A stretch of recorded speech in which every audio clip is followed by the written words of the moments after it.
Hello everyone, my name is Apoorv Bapat. I welcome you all to ELEATION's ANSYS Basic to Professional Training Program. In session 5, we are going to see how to solve 1D beam element subjected to compressive loading. So we'll start with recap. In session 4, we have learned how to solve 1D beam problem subjected to tensile loading in ANSYS workbench. So today, that is in session 5, we will learn how to solve 1D beam problem subjected to compressive loading in ANSYS workbench and how to use a different material other than static structural. So first we will solve this analytically. So the analytical formula for stress is force upon area. With this we get the value of stress as 5 Newton per mm square, and the formula for deformation is force into length divided by area into Young's modulus. With this we get the deformation value as 0.07 mm. So now we will see how we can solve this using ANSYS workbench. So we'll start with the first step, that is opening ANSYS workbench. So now we have opened the ANSYS workbench. I have already shown you how to open ANSYS workbench in the session 4. So now my first step is done. I have opened the ANSYS workbench. So now I'll go back to step 2, that is selecting static structural from analysis system. So to select static structural from analysis system, double click on static structural in analysis system. So double click on static structural, it will open static structural in project schematic. So now my step 1 and step 2 is done. So I'll go to step 3, that is open engineering data and add aluminum alloy from ANSYS material library. So to open engineering data, double click on engineering data.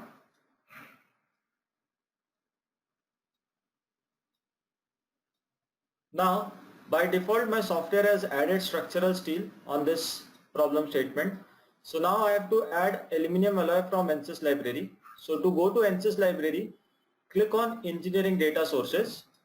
In engineering data sources, go to general material. There are different materials. I'll explain you what these materials does. Go to general material.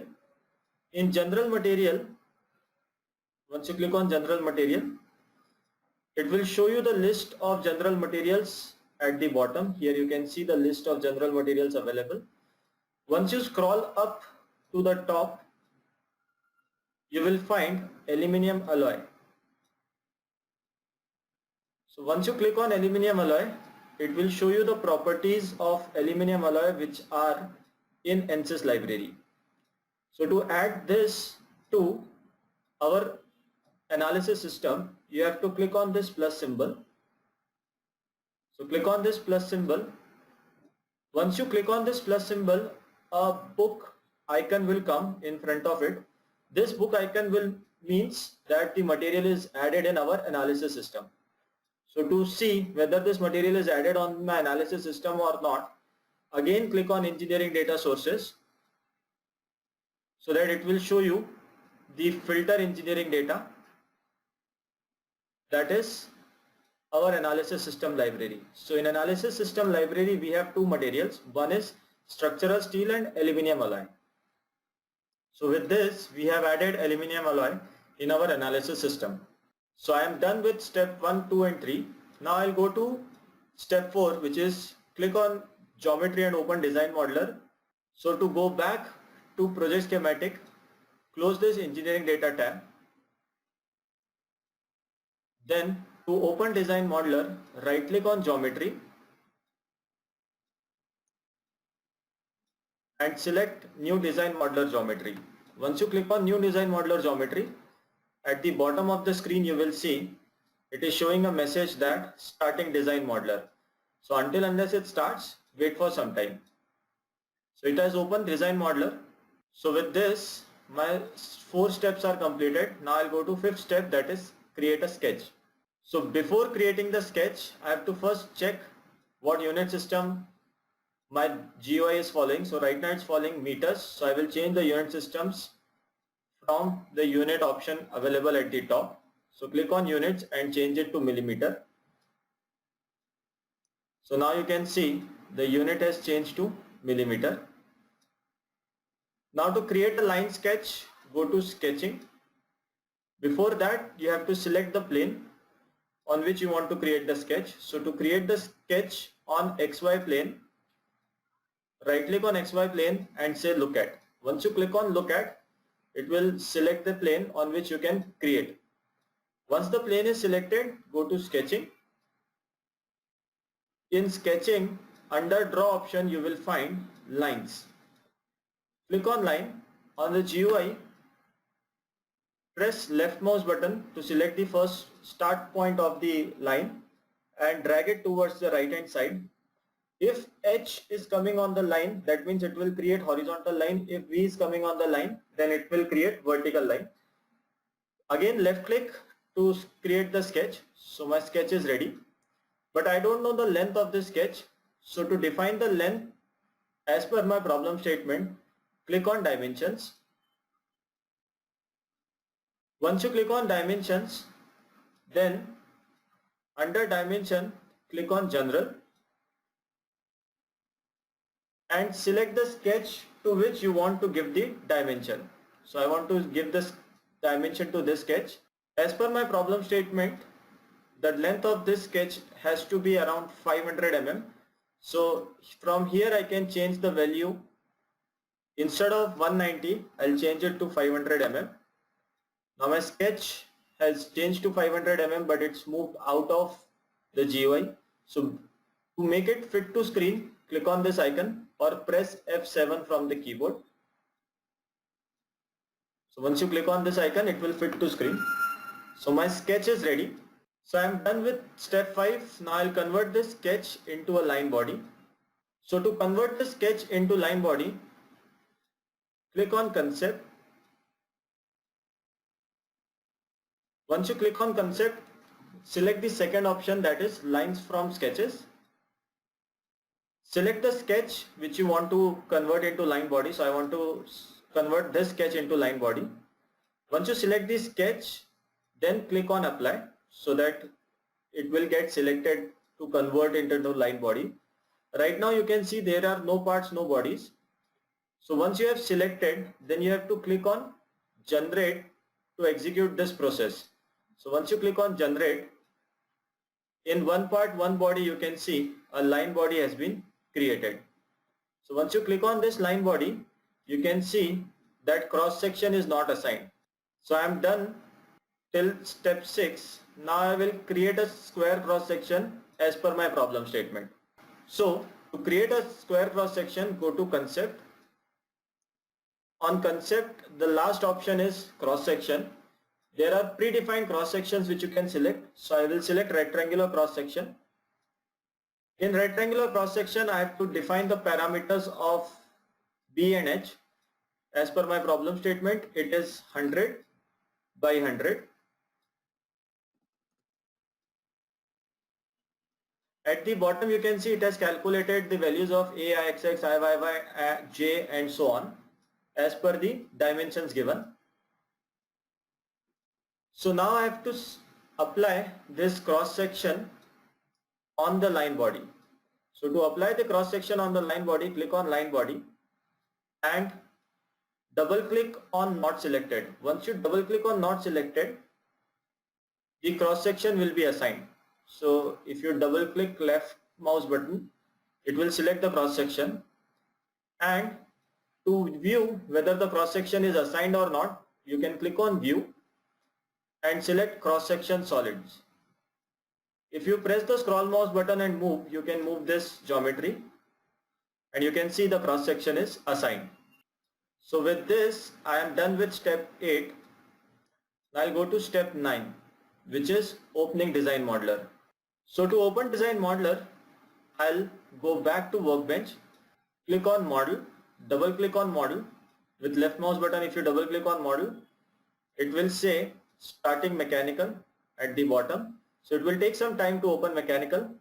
Once my mechanical window is open, these are the tips which you can close. This is my mechanical window. In the last session, I have shown you how to change the color of these lines. You can change it. Now here you can see in geometry, once you click on the plus button of geometry, it will show a line body. Click on this line body. In details of line body, if you scroll down, you will see right now on this line body, my structural steel material is assigned, but as per the problem statement, I have to use aluminum alloy. So to change the material, click on structural steel. A small arrow will come. Click on this arrow. It will show you the list of materials added in your library. So select aluminum alloy. Once you select aluminum alloy, then aluminum alloy has been added on your geometry. Now right click on mesh and say generate mesh. Once you click on generate mesh, it will create elements and nodes on the line body. So I am done with step 10. Now I will go to step 11, that is applying force. So to apply force, right click on static structural, go to insert, select force. Once you right click on static structural, select insert and click on force. If you are not able to see the line, then your mesh view option is on. If you click on this icon, it will turn off the mesh view. Then you have to apply a point force, so select point from here. Click on this point. Once you click on this point, click on apply. So this point will get selected. Then double click on vector to change it to component. And now I have to apply compressive force in x-axis. So I will enter minus 50,000 as per my problem statement in x component. So it will apply a compressive force of minus 50,000 on this point. Now to apply constraint, right click on static structural, go to insert and select fixed support. Once you click on fixed support, again you have to click on this point to select the points. Click here to select the point. Once you are done with selecting this point, click on apply. So my software will apply constraint on this location. So if you click on static structural, my software will show you where you have applied force and where you have applied constraint. So I have done the process till step 12. Now I will go to step 13 and define output. So to define the output, right click on solution, insert deformation total. We need two outputs, one is deformation, the other one is axial stresses. So select, right click on solution, insert, go to deformation and select total.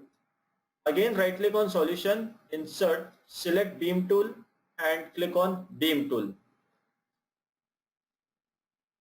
So deformation, total deformation will give you the values of total deformation because of the force. And in beam tool, once you click on this plus symbol, you can see direct stresses, which are the axial stresses. In the last session I have explained you what are these. So once you have defined all these things, click on solve. So it will start the solution. At the bottom of the screen you can see a solver window has come up. So once you click on total deformation, it will show you the value of total deformation as 0.07 and direct stresses as minus 5 MPa. So with this I have completed step 15. So you can see the values of stresses as minus 5 and the values of deformation as 0.07 mm. So with this we have completed this problem statement. Now I'll show you the homework assigned to this problem statement, that is session 5.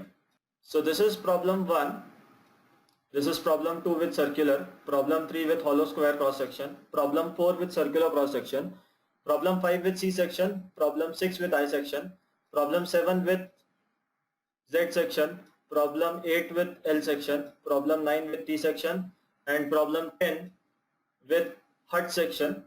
So these are the 10 problems which you need to solve as an homework for session 5. So with this, we have completed session 5. Thank you for attending session 5. In session 6, we are going to cover how to solve 1D beam problem subjected to bending load in ANSYS workbench. If you have any queries or doubts, feel free to contact us via query@eleation.com, or you can also visit www.eleation.com. Thank you very much.